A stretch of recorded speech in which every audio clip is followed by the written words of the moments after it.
মামলার নম্বর দুটো হলো সিদ্দিকুর মামলা নম্বর 28/3/2025, যেটা সন্ত্রাস দমন আইনের মামলা, আর সিদ্দিকুর 29/3/2025 সেটা হলো ফরেন অ্যাক্টের মামলা। আজকে বিজ্ঞ ম্যাজিস্ট্রেট জনাব মঈনুদ্দিন কাদের সাহেবের আদালতে 10 জন আসামি উপস্থাপন হয়। এর মধ্যে 6 জনের রিমান্ডের আবেদন করেন 10 দিনের। এরা হলো আতাউল্লাহ, মোস্তাক আহমেদ, মনিরুজ্জামান, সলিমুল্লাহ, আসমতুল্লাহ, হাসান। এদের দুইটা মামলা সিদ্দিকুর মামলা নম্বর 28/3/2025, সিদ্দিকুর মামলা 29/3/2025। এদের কাছ থেকে 21,39,000 টাকা পায়। এরা সিদ্ধিরগঞ্জের ভূমিপল্লী এলাকায় তারা সংঘবদ্ধভাবে রাষ্ট্রের ভাবমূর্তি নষ্ট করার জন্য এবং দেশের বিভিন্ন জায়গায় ছড়ায় ছিটিয়ে তারা বিভিন্ন গুপ্তচরের মাধ্যমে রাষ্ট্রের ক্ষতি করার জন্য, ষড়যন্ত্র করার জন্য একটা অশুভ পায়তারার চেষ্টা করে।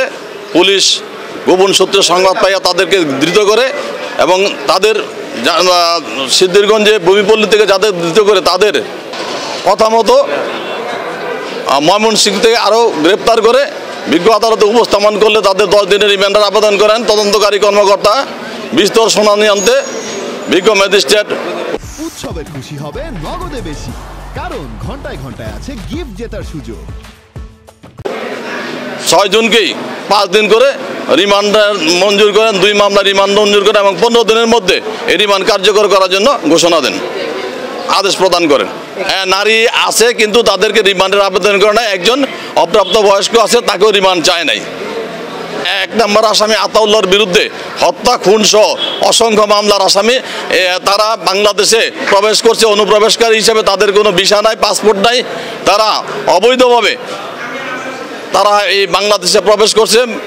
এই জন্য তারা যে আরও অনেক অপকর্ম বা ক্ষতিকরণ করতে পারে বিধায় তাদের এই মূল রহস্য, কেন তারা বাংলাদেশে ঢুকলো অন্যায়ভাবে এবং কেন তাদের উদ্দেশ্য কী করবে তারা, এই সমস্ত যে অশুভ পরিকল্পনা এইগুলো উদ্ঘাটনের জন্য তাদের রিমান্ডে নেওয়া প্রয়োজন। সেই জন্য বিজ্ঞ আদালত তাদেরকে প্রত্যেককে 5 দিন করে রিমান্ড মঞ্জুর করেন।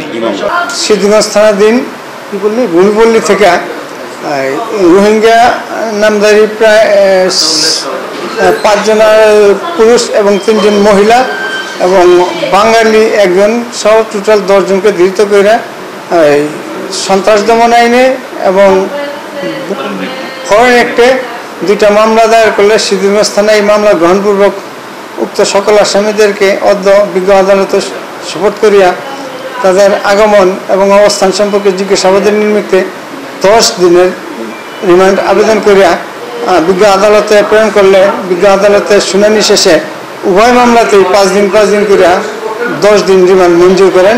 আসামিরা এখন কারাগারে যাবে, কারাগার থেকে আইন প্রয়োজনে তাদেরকে জিজ্ঞাসাবাদের জন্য সংশ্লিষ্ট থানায় নিয়ে যাবে। না, এই যাবৎ তদন্ত এখন পর্যন্ত তাদের বিরুদ্ধে পাওয়া যায় না, তবে আছে কিনা এটা সংশ্লিষ্ট আইনের। 1 নম্বর আসামি আতাউল্লাহর বিরুদ্ধে একাধিক মামলা আছে, এটা ওই আয়ু যাচাই বাছাই করতেছে।